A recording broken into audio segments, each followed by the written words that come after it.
Hello, hello, hello. um, it's Thursday. Okay. Um, been thinking about a lot. Oh, been thinking about a lot. I've been having a lot on my mind, right? So this week has been very heavy on my heartbreak that I am experiencing. If I be honest, I am experiencing heartbreak, right? But there are some questions that's coming up from my heartbreak, right? That's really making me proud because these are things that did not happen before. Okay. Uh, so I'm becoming more and more grateful for this heartbreak because now I'm asking myself fact finding questions. Okay. Um,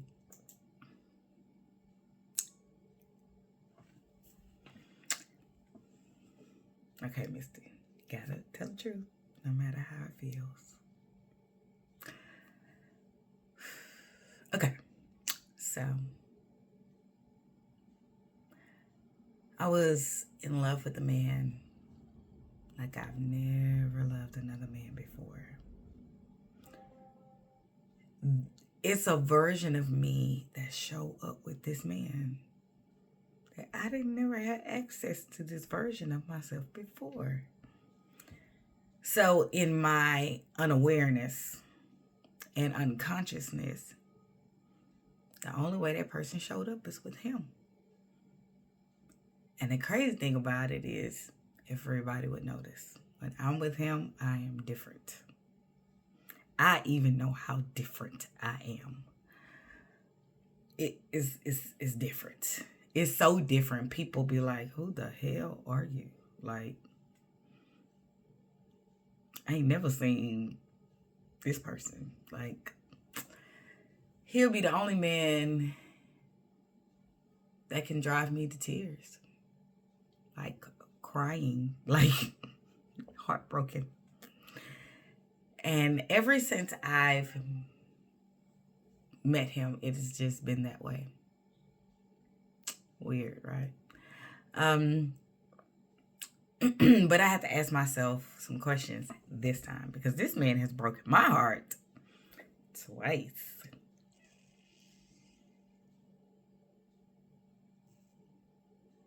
Yeah, and I allowed it.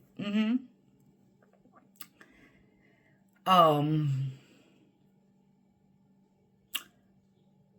let me just say this: what I knew when me and this man passed first cross, I say either it's gonna work and we're gonna ride off into the sunset and be extremely happy, or the karmic door will be closed. I knew that in the very beginning. But the closing of the karmic door, I knew would be painful. I thought my heart broke the first time. Oh, this second heartbreak is a mother. I'm just in a better place with my maturity, and I will not allow what I did before. So let me just say what I did before when he broke my heart, right? So he broke my heart the first time and this man walked into my life to turn it upside down. I thought I had a hold on my life. He turned it on his head because I had never felt for a person like I felt for him. And everybody knew it. My mom, my dad, brothers, sisters, friends, cousins. It's like sorority sisters. They was like, what is it? Like, they was like, we can't. What is it? You have met many of men, and bitch, I was bad to the bone. I had access to a lot of men. A lot of men, okay? And people was like, what is it? I was like, I don't know. But what I did After that breakup, I shaved my head and I completely started to hate myself. I hated my life. I hated myself. I could not understand it. And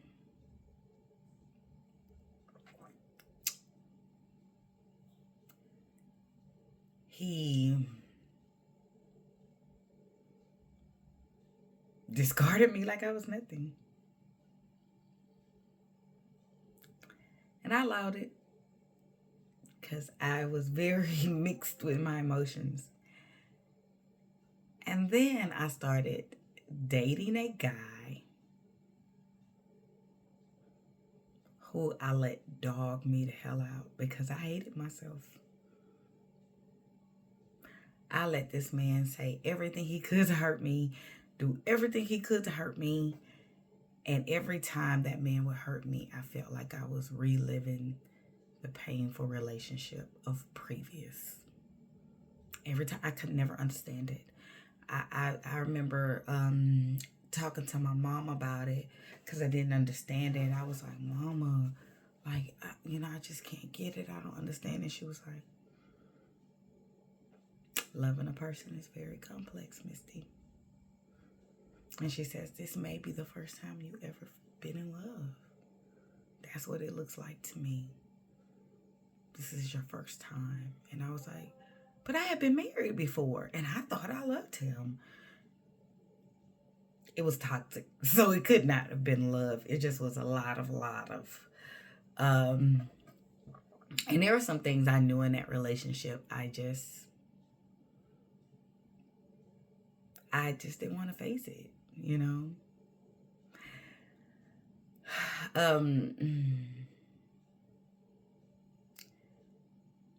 And over the years from this guy,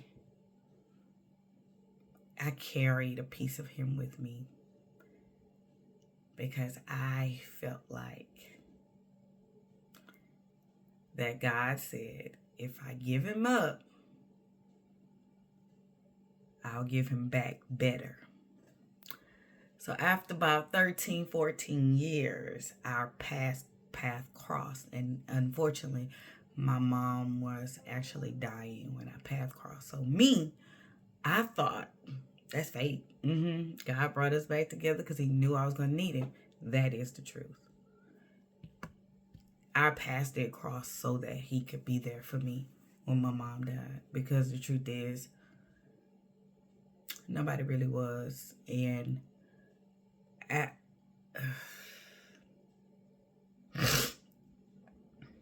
I look back on that time,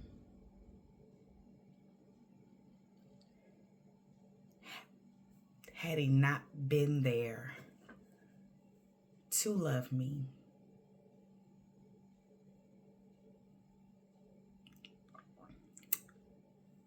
I think my today would be very different.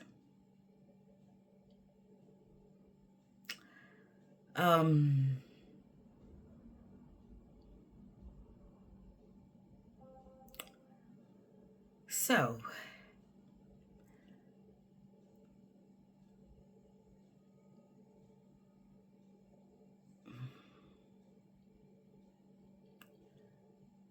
it's,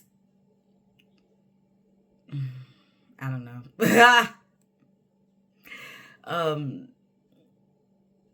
I'm a little lost for words when it comes to explaining the complexity of my emotions for this situation. So I'm grateful and I'm thankful that he was there the time he was there. Because the truth is, the people who I thought was going to be there were not there. They were not there. Okay? So I have to be grateful for the situation,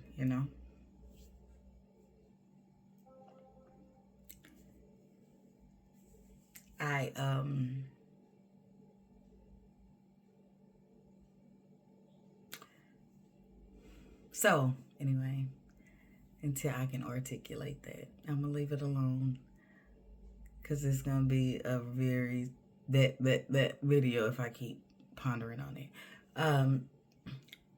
But where I am now, what I feel now is, okay, I love this man because of who I was, who I showed up. Part of me would show up with this man. I didn't have access to her. How do she show up on a regular basis? I was very confused about that. Who is this woman and why does she only show up with him? And how can I have access to her? So nothing started to unfold until I got the revelation of, you love him, don't get me wrong. But what you really love is the part of you that shows up that don't show up no other time. And how can you access that level of yourself without this person being in your life? Because the truth, if I tell the truth, everything I thought I felt with him was really the opposite. He did all of the opposite. All of the opposite. I thought I was safe. I was very unsafe. I thought I was loved. I was not loved at all. I thought I was a priority. I really was an option. I thought the synergy that me and this man had was divine. Thought it was so divine. I'd never experienced a synergy like that before.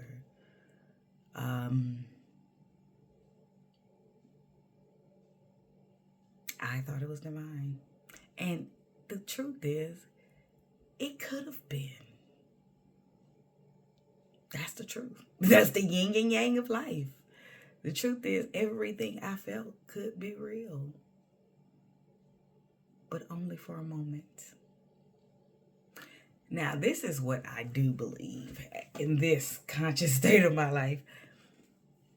I believe that me and this man have met in previous lives before.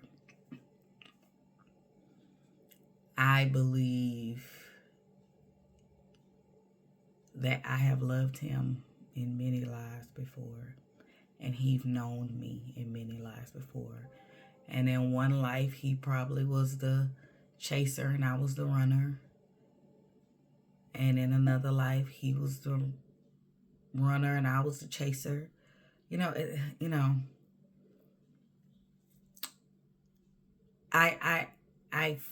The love that I feel with him doesn't feel new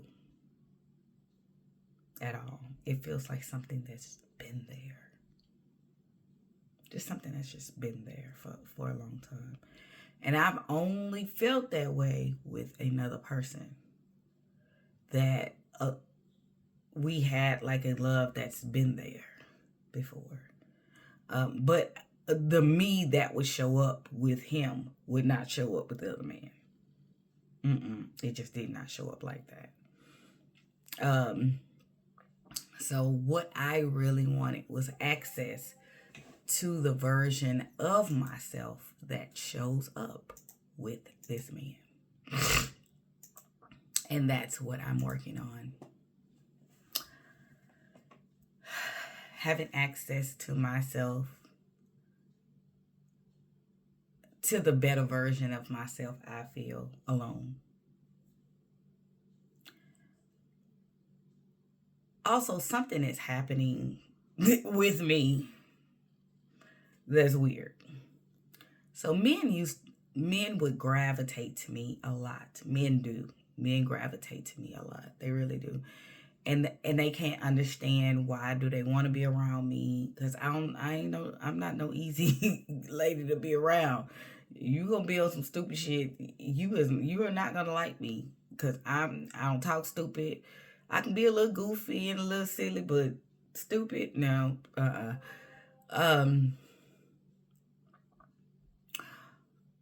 So now women are telling me where it hurts. Girls, young girls, grown women. I'm like,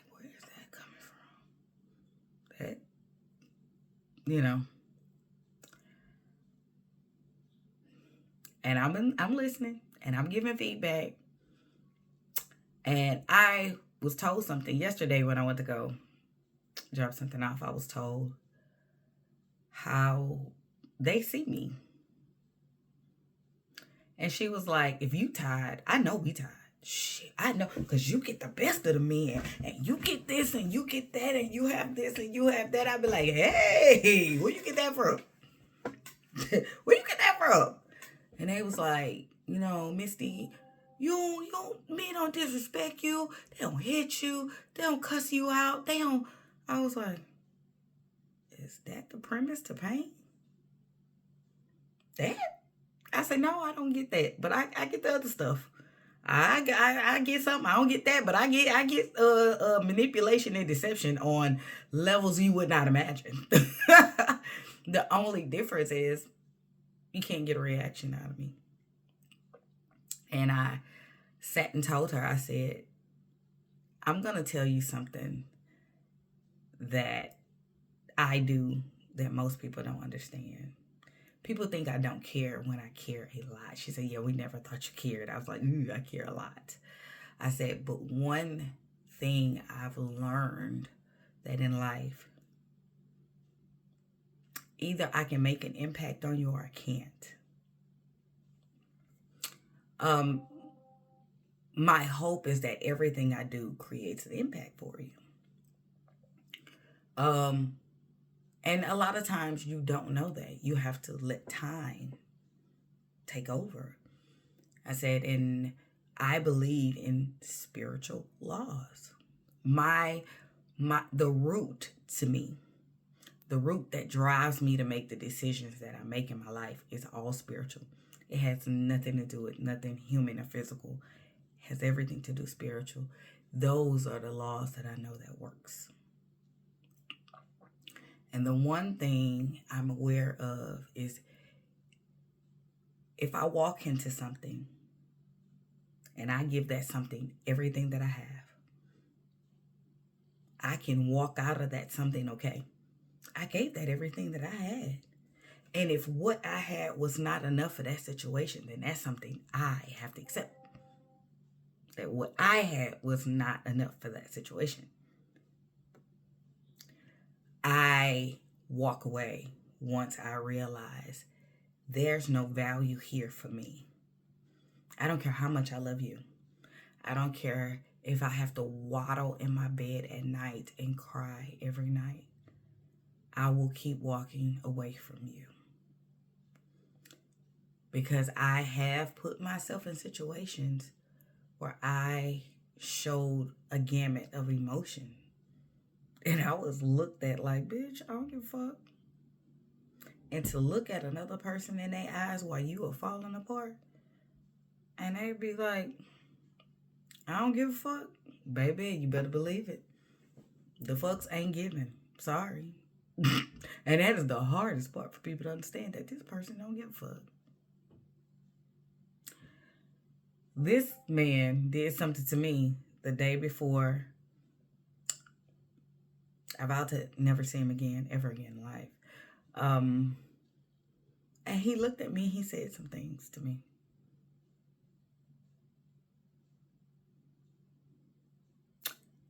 And in that moment, I believed every word he said. But what he didn't say is also what I believe. That man told me, he said, I'll always love you.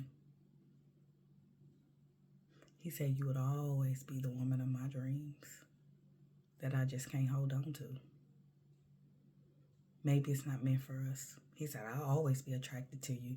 He said, you are sexy to me. I love everything about your body, your touch. He's like, we just can't get it together. And I'm standing at my own garage door like, He said, but I'll always be able to look at you and know that I love you. It's just easier options out there.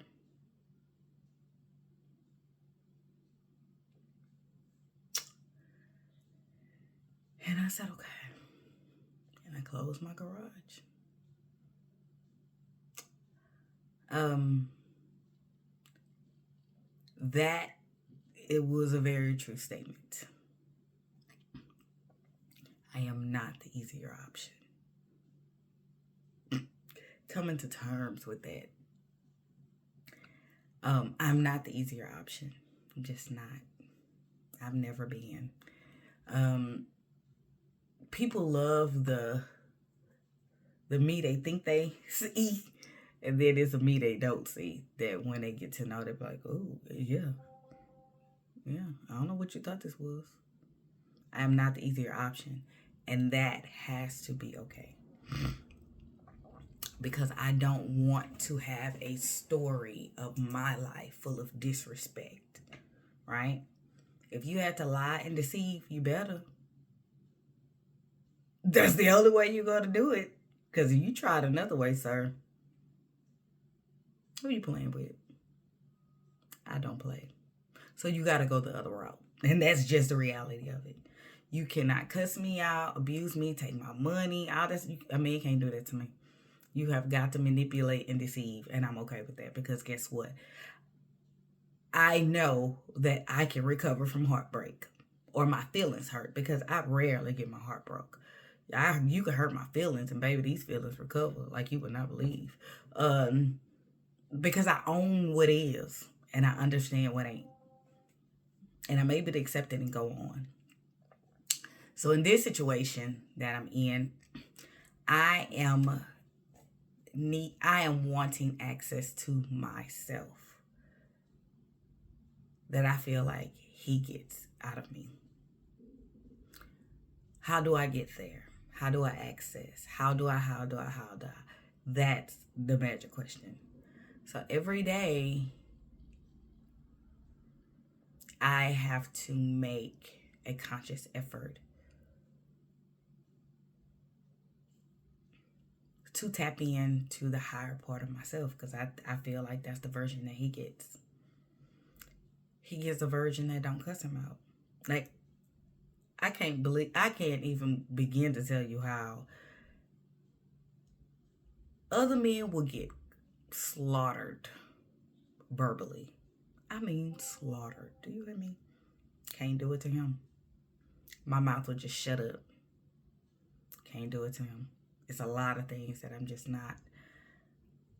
I just don't function in that atmosphere with him. He knows that I'm angry. He'll be like, "Yeah, you're really mad, aren't you?"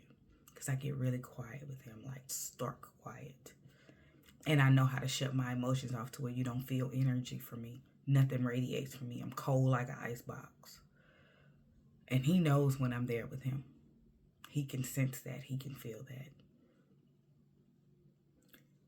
Now, truth is, that man will never have access to me ever again. I'm trying not to hate him. I don't want to hate him. I don't. I don't even think it's necessary to hate him. He hates himself enough. But that man, in this lifetime, as long as I'm alive, he can never have access to my life ever again. The only conversations he can ever have with me is if he's on his deathbed and he's dying. And he feel like to free his soul, he need to apologize. I'll listen to it. But I have nothing. Nothing. I don't let people have access to my life who have the ability to destroy. I just don't. And that's family, friends, or people I've dated. If you are hell-bent on trying to destroy a person who only wants to love you, you can't have access to my life. No. Because I'm not going to keep taking it on the chin. If I take it on the heart, it's going to be a different situation. So I notice I take it a lot on the chin, and my chin is tired. At some point, it's going to affect my heart. And if it affects my heart, the person that shows up just not so kind. Okay? And that's a lot what people can't understand about me. It's a person that shows up that... Like, I have a whole family I've cut off. And I don't even care to ever talk to them again. And these people been my family forever. I have no of interacting, talking. I entertain a couple text messages from some cousins, but because we grew up together, like brother and sister. But as far as no, I'm cool. So I need to work on accessing parts of myself that feels safe, that feels love, that feels the gamut of emotions that's all positive. Because if I'm able to show up when clearly I'm not being treated well, I have access to that person. I just got to keep working on it so that having access to her that shows up more often than not, that's what I need to work on. It's a lot that's being told to me by that happening, and I'm not in denial that that's all for him. Like it's something that's just designated for him. No, it's not. It's a part of me that's there.